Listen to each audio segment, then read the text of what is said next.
Morning વિદ્યાર્થી મિત્રો, જય શ્રી કૃષ્ણ। ધોરણ 9 વિષય આપણે ગુજરાતી ભણીએ છીએ। તો આપણે 3 પાઠ અત્યાર લગીમાં જોયા। બે કાવ્ય, એક પાઠ, તેની અંદર ઘણું બધું એવું સુંદર સુંદર જાણવા મળ્યું। એકમાં કૃષ્ણનું વર્ણન હતું, એકમાં શ્રી કૃષ્ણ અને સુદામાની મિત્રતાનું કાવ્ય હતું, ત્રીજું હતું બીજો એક પાઠ હતો, એમાં હતું ગાંધીજીનું જીવન ચરિત્ર, એના જીવનના જે કડવા મીઠા અનુભવો હતા, એને કરેલા પાપો, ચોરી, પ્રાયશ્ચિત। તો આપણે દરેકે દરેક પાઠમાંથી કંઈક ને કંઈક તો આપણે જાણવાનું મળે છે, આપણા જીવનમાં ઉતારવા જેવું મળે છે। એવો જ એક સુંદર પાઠ આપણો છે ચોથો, ગોપાળ બાપા। ગોપાળ બાપા કોણ હતા? તો એક વાણિયા હતા કે જે વેપાર કરતા હતા। તો આ ગોપાળ બાપાના જે લેખક છે એ છે મનુભાઈ પંચોળી। એનું ઉપનામ છે, વિદ્યાર્થી મિત્રો આપણે ઉપનામ અહીંયા યાદ રાખવાનું છે। ઉપમાન છે ઈ પાઠના લેખક અથવા કવિ, એનું નામ, એનું ઉપનામ, જન્મ મરણ, ક્યાં એનો જન્મ થયો તો, આ જે પાઠ કે કાવ્ય છે એ કયું છે, શેમાંથી લેવામાં આવ્યું છે, ખંડ કાવ્ય છે, નિબંધ છે કે જીવન ચરિત્ર છે, આ બધું આપણે યાદ રાખવાનું છે। એમાંથી આપણે પ્રશ્નો ચોક્કસ પૂછાય છે, 1 માર્ક વાળા પ્રશ્નમાં। તો દર વખતે તમારે જે પાકી બુક ઉતારો એમાં પણ આ બધું લખવાનું છે, એનો સાહિત્ય પ્રકાર પણ લખવાનો છે, તો જેથી કરી અને આપણા માર્ક કપાય નહીં। તો આ ગોપાળ બાપા પાઠના લેખક છે મનુભાઈ પંચોળી, એનું ઉપનામ છે દર્શક।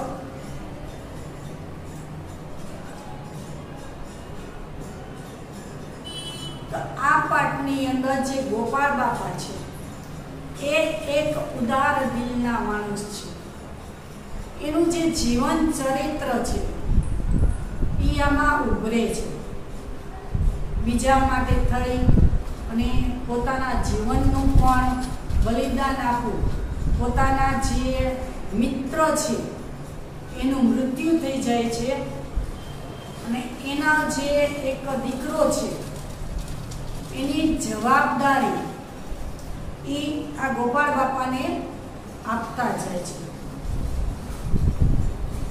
ત્યારે ગોપાળ બાપા પોતાનું જે જીવન છે એ એની પાછળ ખર્ચી નાખે છે, જે એનું વસિયત હતું, એના પિતાજી જે છોડી ગયા હતા એ બધું તો એમને અકબંધ રાખે છે ને નહીં ને ક્યારેક એ આપણને દગો દે તો એટલે પોતે પોતાની રીતે ગુજરાન ચલાવે છે, એની સાર સંભાળ લે છે અને એને આગળ વધવામાં મદદ કરે છે, ભણાવે છે ને પછી ધંધો કરાવે છે।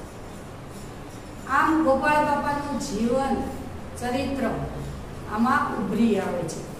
દયા ભાવના, પ્રેમ, કરુણા, બીજાને માટે સેવા ભાવ એ આપણને અહીંયા જોવા મળે છે।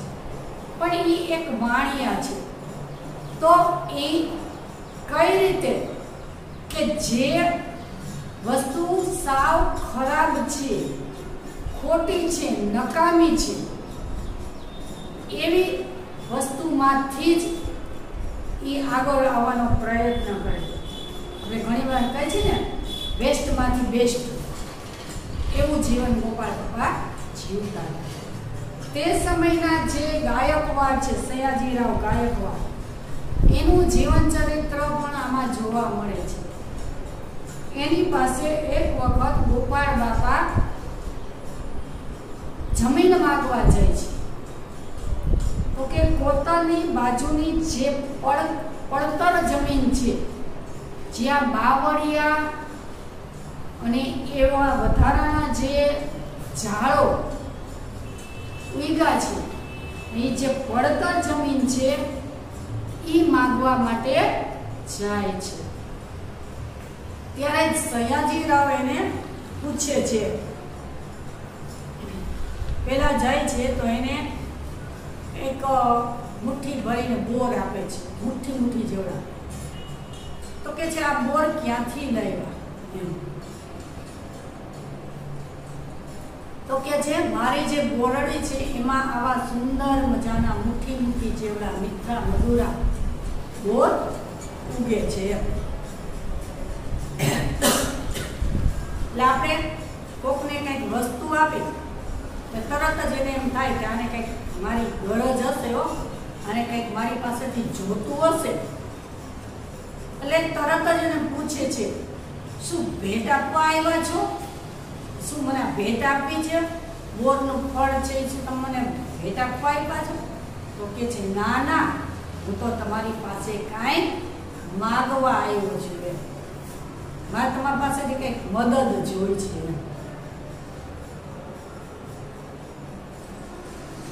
એટલે રાજા છે એ હસી પડે છે કે લોભે આવ્યા છો એમને, કંઈક જોઈ છે એટલે આવ્યા છો, નકર એમને કઈ આવો નહીં. શું કામ? કે વાણિયાનો પુત્ર હતો. વાણિયા છે કોઈ દિવસ પોતાની ખોટનો ધંધો ન કરે, ખોટાને નુકસાન જાય એવું કોઈ દિવસ કામ કરે નહીં. એટલે કે તમે તમારી લાલચી આવ્યા લાગો છો નહીં.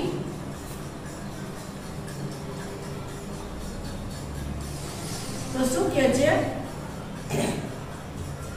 આ જે કોતર પાસેની પડતર જમીન છે એ મને યોગ્ય કિંમતે આપો એમ. મફત ન જોતી પણ કંઈક વ્યાજબી કરી દો. યોગ્ય કિંમતે મને જે કોતર પડકેની જમીન પડતર જમીન છે એ મને યોગ્ય કિંમતે આપો એમ. એટલે ઓળો સયાજીરાવ કહે છે માગણી કરજો એમ, તમે લખીને આપજો, એટલે અમે કંઈક વિચારશું. મહારાજ શું કહે છે કે 3 વર્ષ થઈ ગયા માગ્યું છે, હજી લગી મને કોઈ આપ્યું નથી. તો કે હું તમને આપું, સયાજીરાવ કહે છે હું તમને આપું તો એનો શું ઉપયોગ કરશો? આવી પડતર જમીન તમારે શું કામની છે?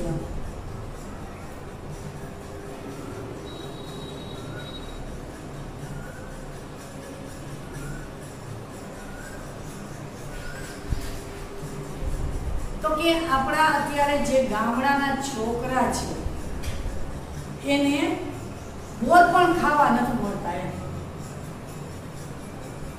બીજી વાર કપાસ ને ઘઉં ને એવું બધું વળે તો બાળકોને ફળ મળતા નથી. એટલે કે આ જે કોતર છે એની જે પડકેની જમીન છે અવાવરું પડી છે, તો પાણી પણ નજીક જ છે એમ. તો પછી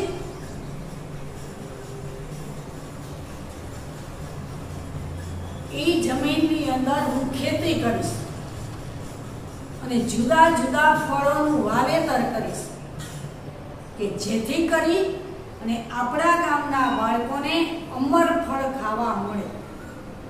કેરી છે, જામફળ છે, બોર છે, આવા ફળોનું વાવેતર કરીશ કે જેથી કરી અને આપણા બાળકોને સરળતાથી ફળો ખાવા મળે. તો કે આ સુનસાન જગ્યા છે એમ, તો આ સુનસાન જગ્યાની અંદર જાનવરોનો, હિંસક જાનવરોનો ભય હોય છે.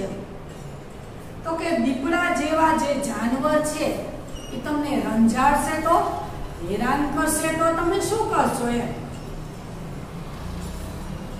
તો જે ગોપાળ બાપા છે કેવો સુંદર જવાબ આપે છે કે તમારા દીપડા નો રંજાડે તોય ઘણું, એ જનાવરને તો અમે પહોંચી જઈશું, પણ તમારા જે માણસો છે એ અમને હેરાન ન કરે તોય ઘણું એમ.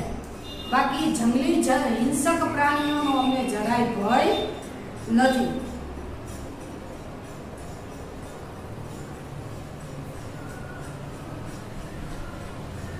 તો મહારાજ છે એ ઘડીક તો અમે એની સામું જ જોઈ ગયા. એને એમ કીધું ને કે તમારા માણસો ન નડે તો ઘણું એમ. તો એની સામે જય જય છે. અને જે રાજા છે અને માણસને પારખવાની જે બુદ્ધિ છે એનાથી ઈ ગોપાળ બાપાને ઓળખી જાય છે.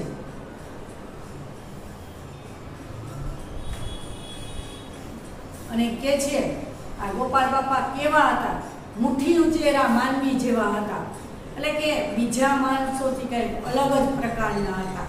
એનામાં કંઈક આત્મબળ એટલું બધું હતું કે બીજા માટે કંઈક કરી છૂટવાની ભાવના હતી. અને એવી જ ભાવના આ સયાજીરાવ ગાયકવાડને હતી કે મારું ગામ આગળ આવે, મારા ગામના માણસો આગળ આવે, હું કઈ રીતે એને મદદરૂપ થઈ શકું, એવું એ લોકો પણ હંમેશા એવું જ વિચારતા હતા.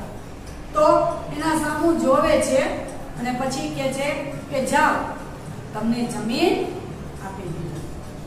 એને જમીન આપી દે છે.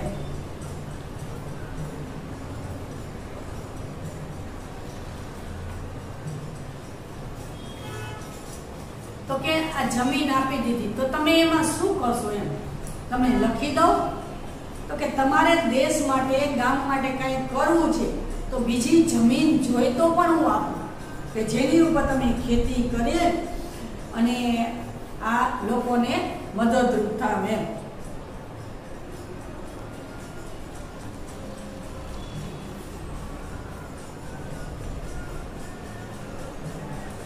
તો કે બીજું કઈ જોઈએ છે તમારે મદદ?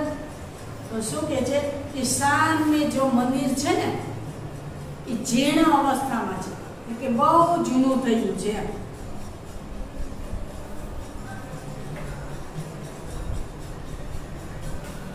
તો કે એને તમે મરામત કરાવો. એના મરામત કરી અને લોકો એમાં પૂજા કરી શકે એવો બંદોબસ્ત કરો, એમ વ્યવસ્થા કરો. તો શું કે છે મહારાજ, મારાથી બની શકે નહીં. તો કે છે શું તમે મૂર્તિ પૂજામાં નથી માનતા? ભગવાનની પૂજામાં નથી માનતા? તો કે ના ના, એવું નથી. આપણે બધા જે જીવતા માણસ છે એ મૂર્તિ જ છે ને, એમાં એક ઈશ્વરનો ભાગ જ છે ને. તો એ મૂર્તિની પૂજા કરું એના કરતાં જે જીવતા મૂર્તિ છે એની પૂજા કરું તો મને વધારે પુણ્ય મળશે અને વધારે લોકોનો સહકાર, એની સારી રીતે એની સગવડતા પૂરી પાડી શકે છે. તો કે આપણા ગામમાં, આપણા દેશની અંદર આ જે જીવતા જાગતા માણસને રહેવાની જગ્યા નથી. તો કે વળી આ પથ્થરની મૂર્તિ ક્યાં એના માટે થઈને થોડી જગ્યા રોકવી.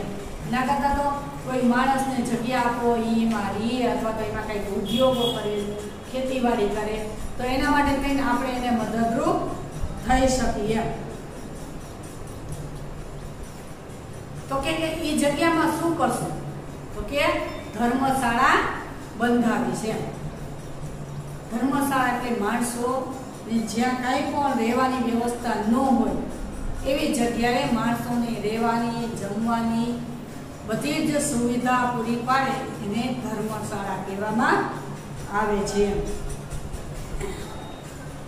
તો કે કાંઈ વાંધો નહીં, આ તુલસીશ્યામ જવાનો રસ્તો છે. એમ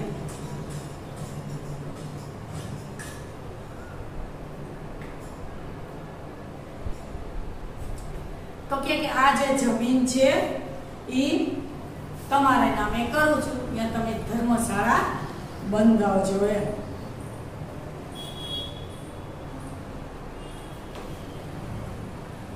તો કે તમારા પાસે જે ધન દોલત છે, આ છોકરાને જે તમે ઉછેરો છો, તમારા મિત્રએ જે એની જમીન બધું તમારા નામે કર્યું છે, તો એનું શું કરશો? એમ તમારા આગળ આટલું છે છતાં તમે મારા પાસે જમીન માંગો છો. એમ તો કે હું વાણિયો છું એમ. હું કોઈ પણ જગ્યાએ જમીનમાં રૂપિયા નાખતા પહેલા 100 ગરણે દોડીને પાણી પીશ એમ.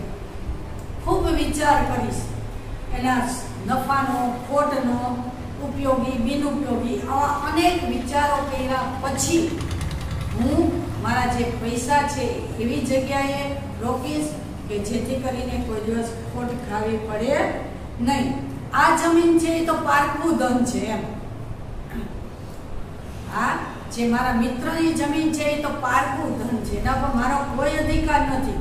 કદાચ ને કાલે એ છોકરો મોટો થાય અને મને હડસે લે કે આ જમીન તો મારા બાપની છે, મારા પિતાજીની છે, મારી વારસાની છે, તો એવે સમયે મારે કે રજડવાનો વારો ન આવે, હું લોકોને એવી ને એવી રીતે ઉપયોગી થઈ શકું, એ માટે હું આ જમીન માંગુ છું એમ. તો કે જો તમે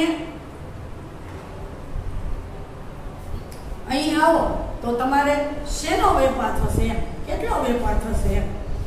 તો કે મારે તો કઈ વેપાર કરવો જ નથી, પણ મારે તો હરિનું ભજન કરવું છે, ભક્તિ કરવી છે. મારે તો હરિના નામનો જ વેપાર છે એમ. મારે કોઈ નફાખોટનો વેપાર નથી, પણ મારે તો દુખિયાઓને સાથ સહકાર આપવો છે, આવેલાને આશરો દેવો છે, બાકી મારે કોઈ લેવાની લાલચ નથી એમ.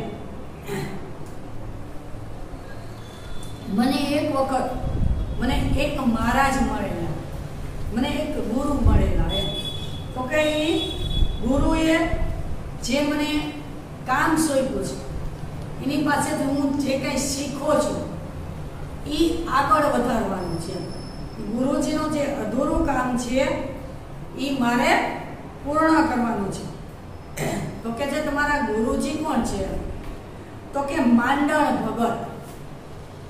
કોણ છે? માંડણ ભગત એમ. તો કે એ કેવા હતા? તો કે એની પાસે આત્માની, અંતરાત્માની ગુલાબની કડી હતી એમ, અને રિદ્ધિ સિદ્ધિ વાળા હતા. બીજાને મદદરૂપ કરવા માટે એનું હૃદય છે એ ફૂલની જેમ કોમળ હતું. એ હર હંમેશ બીજાના માટે મદદરૂપ થવા માટે તત્પર હતા. એવા માંડણ ભગત હતા એમ. તો કે છે સયાજીરાવ કે છે મેં એનું નામ તો નથી સાંભળ્યું એમ, આવા મહારાજ તો મેં ક્યાં જોયા નથી એમ. તો કે હું એકવાર એને મળ્યો હતો ને ત્યારે ચમત્કાર થયો હતો એમ. એ ચમત્કાર ઉપરથી આજ હું એને મારા ગુરુ માનું છું. હું એક જ વાર એને મળેલો છું, બીજી વાર હું એને મળ્યો નથી. તો કે બીજી વાર મને મળવાનો મોકો પણ નથી મળ્યો. એક વાર મળ્યો પછી બીજી વાર જવાનો હતો ત્યાં એનો દેહ પડી ગયો. દેહ પડી ગયો એટલે એ અમર થઈ ગયા. તો પછી મેં તો એને એક જ વાર જોયા છે. મારી જે બુદ્ધિ છે એ વાણિયા બુદ્ધિ છે. એક વારમાં જ હું એને ઓળખી ગયો. સોનાની હીરાની પરખ તો ઝવેરી જ જાણે કે હીરો કેવો છે એમ. તો આ વાણિયો છે, એની બુદ્ધિ કઈ નકામી હોય નહીં, જેવી તેની હોય નહીં. એક જ વારમાં એના ગુરુને ઓળખી ગયા તા. તો કે એવો શું બનાવ બન્યો હતો એ બનાવ અમને કયો ને એમ સયાજીરાવ કે છે. તો કે મારણની અંદર મગફળીના સોદા માટે ગયો હતો એમ. એને 10 વર્ષ થઈ ગયા. તો કે ત્યાં હું ગામને પાદર એક ધર્મશાળામાં ઉઠતો હતો એમ. તો એમાં બાયણાની પાછળ એક ભગત બેઠેલા એમ. તો ગામમાંથી લોટ માંગી લાવે ને કાવડ હતું એને ત્યાં રાખ્યું હતું એમ. અને પોતે માગીને લાવે અને એની વહુ છે, એની પત્ની છે, એ રોટલા ઘડીને બધાને જમાડે. અને જે ભગત છે એ કૂતરાને રોટલા નાખતા હતા ને કઈક ગુણગુણતા હતા, એની સાથે હસતા હતા. નાના બાળક જેવું એનું હાસ્ય હતું એમ. અને એનો અવાજ તો કેવો, તો વાંસળી જેવો એનો અવાજ, જેમ શ્રી કૃષ્ણ ભગવાન વાંસળી વગાડે એવો મધુર અવાજથી બધાનું લઈ એકરૂપ થઈ જાય ને એનામાં મગ્ન થઈ જાય એવા સુંદર અવાજથી વાતાવરણ ગુંજી જતું હતું. એવો એનો અવાજ મધુર હતો, એમ વાંસળી જેવો. અને એનું હાસ્ય તો નાના બાળક જેવું બધું. ગલુડિયાની અડકે પડકે ગડબડ ગડબડ વાતો કરતા જાય અને મરક મરક હસતા જાય. નાના નાના ગલુડિયાની યાર વાતો કરતા હતા અને એને રોટલો ચોરી ચોરીને દેતા જતા હતા. આમ એ જે ગુરુજી હતા, જે માંડણ ભગત હતા, એનું જીવન ઉપરથી મને પ્રેરણા મળી કે આપણે કાંઈ ન કરી તો કાંઈ નહીં, જે કાંઈ બિન ઉપયોગી વસ્તુ છે એમાંથી બીજાને ઉપયોગી થઈ શકે એવું કાંઈક હું કરું એમ, એવો મને એના ઉપરથી બોધ મળ્યો.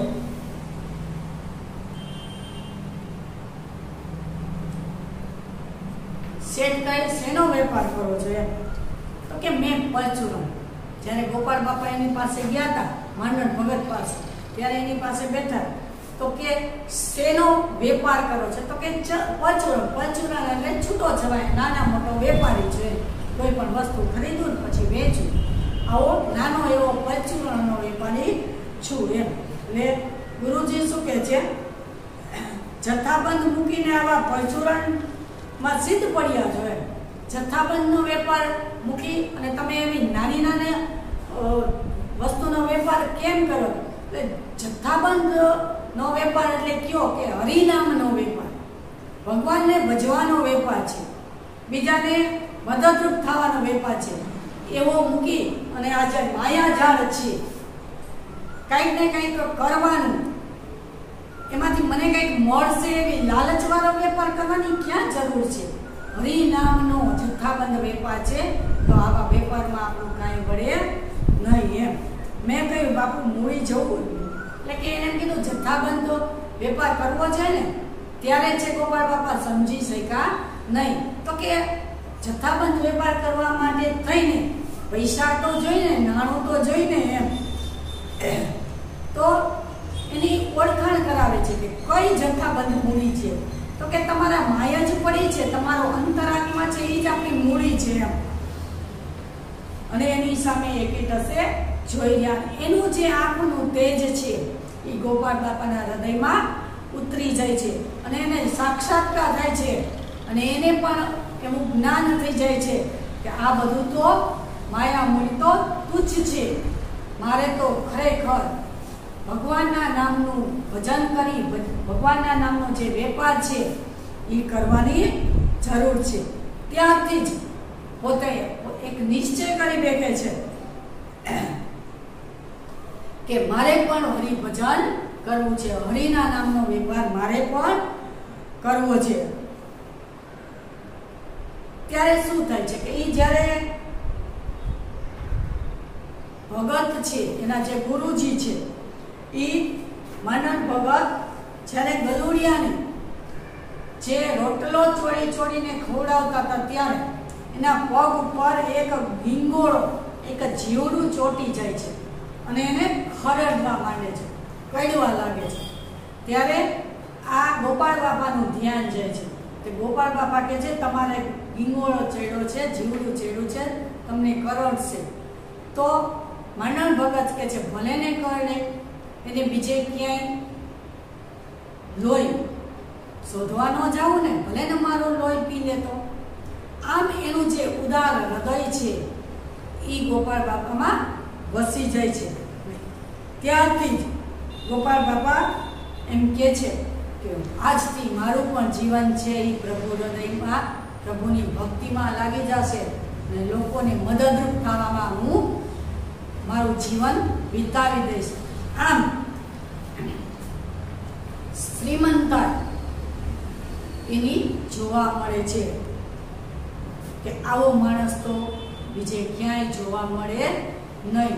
ત્યારથી પોતે સયાજીરાવ ગાયકવાડ છે એ હર હંમેશ ગોપાળ બાપાને મદદ કરવામાં આતુર રહેતા મદદ કરતા ને કોઈ પણ મુશ્કેલીઓ પડવા ન દેતા. ગોપાળ બાપાએ પોતાનું સારું જીવન લોકોની સેવામાં વિતાવી દીધું અને તેથી પોતે એક મુઠ્ઠી ઉચેરા માનવી તરીકે જાણીતા થયા.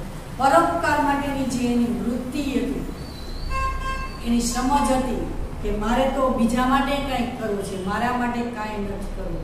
આવી રીતે કે પોતાનું જે ધન દોલત, આત્મવિશ્વાસ બીજા માટે થઈને જે વાપરતા હતા એ આપણને આ પાઠમાં જોવા મળે. આપણે થોડોક પરિચય કરી, લેખક પરિચય આપણે થોડોક જોઈ લઈએ કે આ પાઠના લેખક છે મનુભાઈ પંચોળી, જેને આપણે દર્શક તરીકે ઓળખી છે.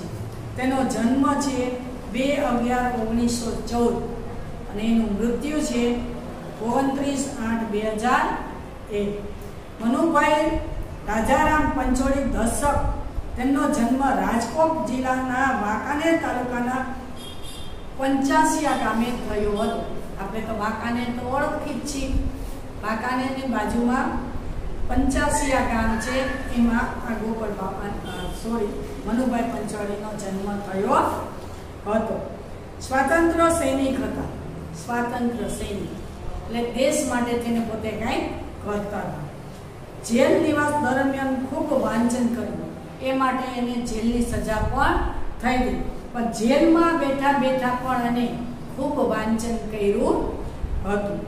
મનન ચિંતન કર્યું, એકાગ્રતા કેળવી, મનનું ચિંતન કર્યું, ધ્યાન ધર્યું અને બીજી આવી પ્રવૃત્તિ કરી. તેઓ ઇતિહાસના ઊંડા અભ્યાસી હતા. ઇતિહાસ ભૂતકાળના જે બની ગયું છે એ માટે અને દેશ માટે થઈ અને એ ઊંડો અભ્યાસ કરતા હતા. લોકોને કેવી મુશ્કેલી પડે છે એના માટે હું કઈ રીતે મદદરૂપ થઈ શકું, આવું બધું એ વાંચન કરતા. તેમણે ગ્રામ દક્ષિણ મૂર્તિ લોક ભારતી ગ્રામ વિદ્યાપીઠમાં ઉચ્ચ સ્થાને રહી રાષ્ટ્રીય કેળવણી ક્ષેત્રે ઉત્તમ કામગીરી કરી છે. રાષ્ટ્રીય કેળવણી દેશને આગળ લાવવામાં મદદરૂપ થયા છે. બંધન અને મુક્તિ, દીપ નિર્વાણ, સોક્રેટિસ અને કુરુક્ષેત્ર વગેરે તેમની સુપ્રસિદ્ધ નવલકથાઓ છે. આપણે પ્રશ્ન પૂછાઈ શકે, મનુભાઈ પંચોળીની નવલકથાઓના નામ લખો, તો છે બંધન અને મુક્તિ, દીપ નિર્વાણ, સોક્રેટિસ અને કુરુક્ષેત્ર. આ એના જાણીતી નવલકથાઓ છે. જે તો પિતા છે જાણી જાણી ભાગ 1, 2, 3 ગાંધી યુગના સમયે નવલકથાઓમાંની એક છે. તો કે જે તો પિતા એ જાણી જાણીના 3 ભાગ છે, એ ગાંધી યુગના સમયની છે. ગાંધીજી જ્યારે જન્મતા હતા ત્યારનું. પરિત્રાણ, અંતિમ અધ્યાય, ગૃહારણ્ય વગેરે તેમના ઉત્તમ નાટકો છે. નવલકથાકાર તો છે, એ ઉપરાંત પોતે નાટ્યકાર પણ છે. નાટકની પણ એને રચના કરી છે. તેઓ રણજીતરામ સુવર્ણચંદ્રક, પદ્મભૂષણ, સાહિત્ય અકાદમી એવોર્ડ દિલ્હી તથા જ્ઞાનપીઠના મૂર્તિદેવી પુરસ્કારથી સન્માનિત થયા હતા. આ 3 નોબેલ પુરસ્કાર એને મળેલા હતા. પહેલું છે રણજીતરામ સુવર્ણચંદ્રક, બીજું છે પદ્મભૂષણ અને ત્રીજું છે એકાદમી દિલ્હી. આ 3 એવોર્ડ એને મળેલા છે. એટલે આપણે જોઈ શકીએ કે વિદ્યાર્થી મિત્રો ખૂબ જ નામાંકિત લેખક છે. એની નવલકથાઓ હૃદયને સ્પર્શી જાય એવી છે અને આપણને કંઈક ને કંઈક એવા બોધ મળે છે કે જે આપણા જીવનમાં ઉતારી શકે. તો હવે પછીના નેક્સ્ટ પીરિયડમાં જ્યારે મળશું ત્યારે આગળની ચર્ચા કરીશું. આભાર.